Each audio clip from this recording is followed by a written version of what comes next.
Japan. The name for Japan in Japanese is written using these kanji characters and pronounced Nippon or Nion. I'm gonna mispronounce a lot of things in this video, by the way. Before it was adopted in the early 8th century, the country was known in China as Wa and in Japan by Yamato. The characters mean sun origin and are therefore the source of the popular Western meaning attributed to Japan, land of the rising sun. The Western name Japan itself comes from either the old Chinese pronunciation of the characters as Sipangu or from the old Malay name for the country, Japan, which the Portuguese brought back to Europe after their exploration of Southeast Asia. The English name translated a Portuguese letter referring to these lands, translating it to Chiapan, which eventually transformed into the current Japan. Then onto another archipelago, the Philippines. The islands were named by Spanish explorer Ruy López de Villalobos. In 1542, he encountered a number of islands, naming specifically the islands of Leyte and Samar as Filipinas, after the then Spanish prince, soon to be king,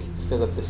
Eventually this name was applied to all of the islands in the archipelago, which were at the time under Spanish possession. Moving to the Koreas, the only difference are the north and south elements, so we can cover the name origin of the two together. The name Korea derives from the name of the ancient 5th century kingdom of Goguryeo and then the 10th century kingdom of Goryeo. It seems that around these times, visiting merchants from Persia adopted the name to Korea, but it seems to be a coincidence that this Persian translation is the same as the current English one, because the modern name of Korea apparently comes from the Portuguese maps from 1568 made by explorer João Vaz do Rado, who wrote the name of the peninsula as Konghai, with another explorer in 1630 then changing the name to Korea. Maybe this came from the Persian translation, maybe it came from the native way of describing it, I'm not sure. Eventually the kingdom of Goryeo was replaced by the Joseon kingdom, and then Dayan Jeguk, which was the Empire of Korea. Essentially, it seems that the Koreans themselves have always referred to their country in their own way, and like Japan, Korea was just the adaptation that Westerners created to refer to it. Going south to Taiwan, the island where Taiwan is located has had several names throughout history. Formosa meaning beautiful, a name chosen by the Portuguese once again when they sighted the island in 1542, while Taiwan itself seems to come from the words Taiyan and Taiwan, the local terms used to refer to a specific location in the south of the island. This area is likely to have been named after the Taiwan people who are native to the land, although its official name is Republic of China,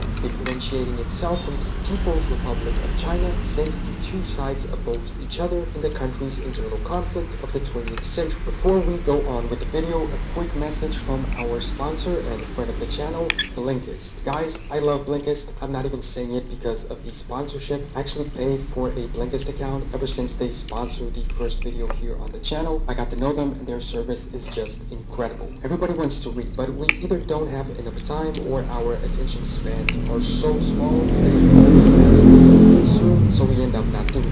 Blinkist solves that problem. They take thousands of books and condense them into around 15-minute listening or reading sessions with all of the key points you need to know. They only do it for non-fiction books, so you can still spend all those hours reading chapter 14 of the Silmarillion, all of the mountain descriptions. Anyway, I even use it to find ideas for videos sometimes, or just to listen to topics I like, such as history, like this great one about the fate of the Roman Empire. The first 100 people to go to blinkist.com/general knowledge get unlimited access for 1 week to try it out for free. You'll also get 25% off if you want to continue with the full membership after that.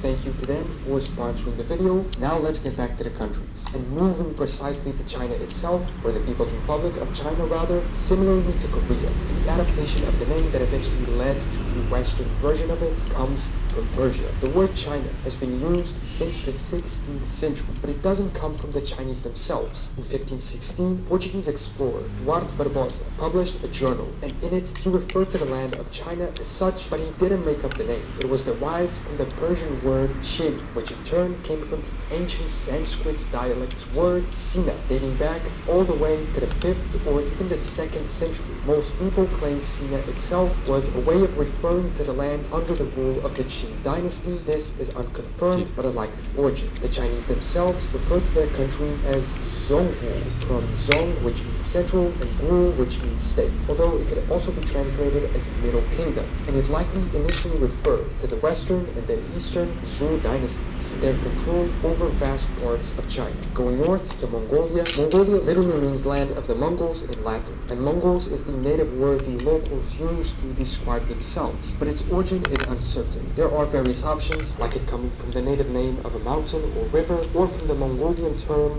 4k1080hd, which means eternal skyfire, a pretty cool name if I'm being honest. But the most likely origin is that it comes from the name of a specific tribe, named by the Chinese as Mungu or Mungku, which then became known as the Kamag Mongol, the leading tribe, which eventually led to the creation of the Mongol Empire, causing all of the Mongol people to be known under this name. All the way south again to Vietnam, which is a variation of Nam Viet, literally meaning South Viet, and this name can be traced all the way back to the 2nd century. The term Viet was apparently first used by the Chinese and referred to a people or a chieftain in the area. Yue, as they pronounced it, was apparently even used by them to refer to non-Chinese people in southern China. Annam was apparently the common name for the area as well, but the region has had many names throughout history: Van Lang, Nam Viet, Annam, Dai Viet, Dainam, and then being a part of an area known during European colonialism as Indochina or Shochin China, until becoming known as Vietnam again. Close by is Laos. The term Laos was coined, let's get back to the countries, and moving precisely to China itself, or the People's Republic of China rather, similarly to Korea. The adaptation of the name that eventually led to the Western version of it comes from Persia. The word China has been used since the 16th century, but it doesn't come from the Chinese themselves. In 1516, Portuguese explorer Duarte Barbosa published a journal, and in it he referred to the land of China as such, but he didn't make up the name. It was derived from the Persian word Chin, which in turn came from the ancient Sanskrit dialect word Sina, dating back all the way to the 5th or even the 2nd century. Most people claim Sina itself was a way of referring to the land under the rule of the Qin dynasty. This is unconfirmed, but a likely origin. The Chinese themselves refer to their country as Zhongguo, from Zong, which means central, and Guo, which means state, although it could also be translated as Middle Kingdom, and it likely initially referred to the Western and then Eastern Zhou dynasties, their control over vast parts of China. Going north to Mongolia, Mongolia literally means land of the Mongols in Latin, and Mongols is the native word the locals use to describe themselves, but its origin is uncertain. There are various options, like it coming from the native name of a mountain or river, or from the Mongolian term Monke Tengrigal, which means eternal skyfire, a pretty cool name if I'm being honest. But the most likely origin is that it comes from the name of a specific tribe, named by the Chinese as Mungu or